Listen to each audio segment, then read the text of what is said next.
बिस्मिल्लाहिर्रहमानिर्रहीम। अस्सलाम वालेकुम डियर स्टूडेंट, आज आप ये देख रहे होंगे कि यहाँ पर हमारे पास दो बुक्स पड़े हैं, ठीक है। लेकिन ये क्यों पड़ी है मैं आप लोगों को समझाता हूँ।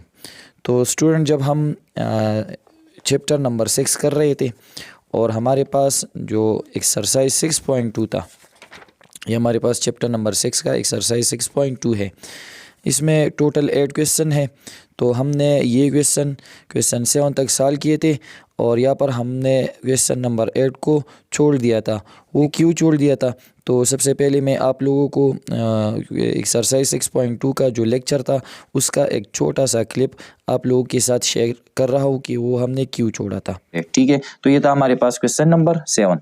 इसके बाद है क्वेश्चन नंबर 8 6.2 का। तो दोस्तों, इसमें कुछ मसला है, इसमें कुछ मिस्टेक है। इंशाल्लाह कोशिश करेंगे कि उसको बहुत जल्द जो है उसको सॉल्व करेंगे और बहुत जल्द जो है वो आपके सामने जो है वो पेश करेंगे। तो आप लोगों ने क्लिप जो है वो सुन लिया। तो हमने ये कहा था कि हमारे पास जो क्वेश्चन नंबर 8 था उसमें गलती थी। मैंने आप लोगों से पहले कहा था कि इस क्वेश्चन में गलती है, ठीक है। तो पहले मेरे पास ये बुक था, इसका जो फ्रंट पेज है आप देख लें। ये इस बुक का फ्रंट पेज है, ठीक है। बिल्कुल सादा पेज है, ठीक है। अब मेरे पास ये बुक आ गया है, ये देख लें। इसका फ्रंट पेज भी देख लें। इसके फ्रंट पेज पर ये लाइंस जो है ये रेड लाइंस बनी है, ठीक है। तो इसमें ये जो क्वेश्चन है इसमें अभी टिक हुआ है। तो मैं आप लोगों को ये दोनों क्वेश्चन दिखा रहा हूँ कि इसमें क्या गलती थी, वो आप ख़ुद यहाँ से देख लें। तो यहाँ पर आप ये गलती ख़ुद देख लें। यहाँ पर हमारे पास जो पहले ये वाला बुक था इसमें क्या है 8 number question. After every kilometer there is an increase of 15 meter in the width of a canal. What is the width of canal after 7 kilometer. यहाँ पर इस तरह लिखा है।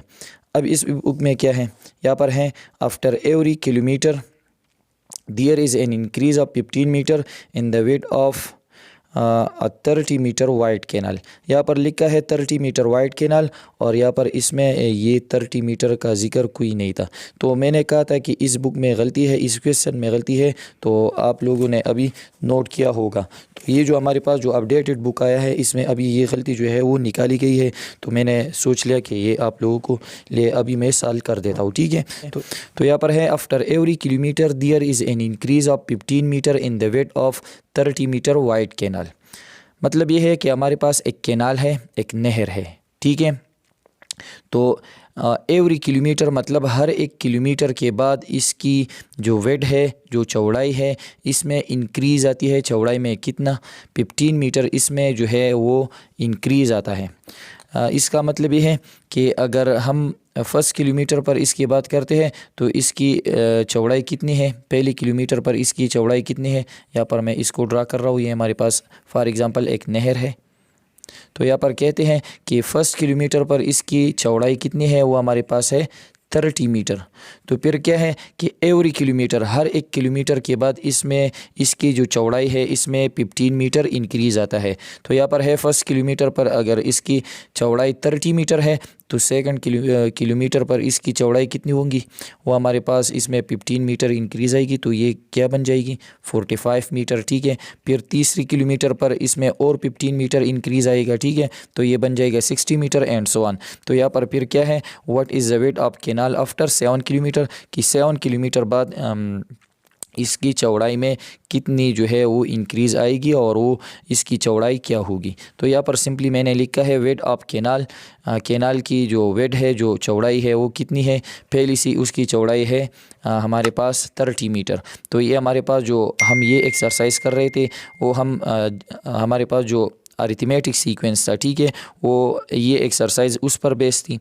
तो ये जो क्वेश्चन है ये भी हम अरिथमेटिक सीक्वेंस से ही सॉल्व करेंगे। तो अरिथमेटिक सीक्वेंस में हमें जो है A1 की ज़रूरत पड़ती है जिसको हम फर्स्ट टर्म कहते हैं, ठीक है। तो A1 मतलब यहाँ पर हमारे पास जो 30 मीटर है इधर असल में क्या है first term of the sequence. तो यहाँ पर मैंने इसके साथ ब्रैकेट में लिखा है A1 क्या है 30 मीटर। फिर क्या है after every kilometre increase in the width of canal.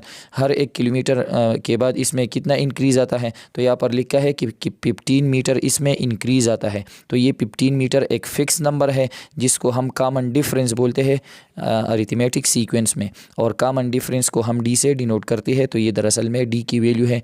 D की वैल्यू क्या है 15 मीटर। फिर क्या कहते हैं, width of canal after 7 kilometre. 7 kilometre के बाद इसका जो वेड होगा, इसकी जो चौड़ाई होगी वो कितनी होगी, यहाँ पर मैंने लिखा है वेड ऑफ कैनाल आफ्टर 7 किलोमीटर। तो दरअसल में हम A7 टर्म जो है वो फाइंड आउट कर रहे हैं। तो सिंपली यहाँ पर हम लिखेंगे, हमारे पास ये जो जनरल फार्मूला था अरिथमेटिक सीक्वेंस का, जनरल टर्म यहाँ पर हम लिखेंगे कि now general term of arithmetic sequence is, हमारे पास ये फार्मूला था कि AN is equal to A1 plus N-1 into D. ये जो फार्मूला था इसमें हम इस फार्मूला के ज़रिए हम किसी भी टर्म को फाइंड आउट कर सकते हैं। सिंपली हम क्या लगाएंगे, फर्स्ट टर्म D लगाएंगे और D के साथ N की वैल्यू B हम लगाएंगे। तो सिंपली यहाँ पर हम लगाएंगे, यहाँ पर हम 7 किलोमीटर के बाद इसका जो है वेट फाइंड आउट करना चाहते हैं, तो N की जगह हम 7 लगाएंगे क्योंकि यहाँ पर 7 किलोमीटर है, ठीक है। तो put N is equal to 7, A1 is equal to A1 की वैल्यू क्या है 30, एंड जो डिफरेंस है D की वैल्यू क्या है वो हमारे पास है 15। सिंपली हम ये वैल्यूज़ लगाएंगे तो हमें 7 किलोमीटर के बाद इसकी जो वेट है वो हमें पता चल जाएगी, ठीक है। तो A7 is equal to A1, first term क्या है 30 प्लस यहाँ पर है ब्रैकेट, फिर क्या है N, तो N की वैल्यू क्या है हमने क्या लगाई है 7 माइनस 1 मल्टीप्लाई बाई D क्या है 15। तो A7 is equal to 30 plus 7 minus 1 क्या था है 6, ठीक है। तो 6 मल्टीप्लाई बाई, ये दोनों मल्टीप्लिकेशन में है, 6 multiply by 15। A7 is equal to 30 plus 6 15 ज़ार क्या आता है, जब हम इसको मल्टीप्लाई करते हैं तो हमें मिल जाता है 90। 6 5 ज़ार 30, 0 लग गया, 3 कैरी, 6 1 ज़ार 6, 6 और 3 9, ठीक है। तो 90 मिल गया। A7 is equal to 30 plus 90 क्या आता है 120। तो इसका मतलब ये हुआ कि 7 किलोमीटर के बाद इसका जो वेट होगा इस कैनाल का वो कितना होगा 120 मीटर। तो यहाँ पर हम सिंपली लिखेंगे, so width of canal after 7 kilometre वो कितना होगा 120 मीटर। तो दोस्तों ये था हमारे पास क्वेश्चन नंबर 8 एक्सरसाइज 6.2 का।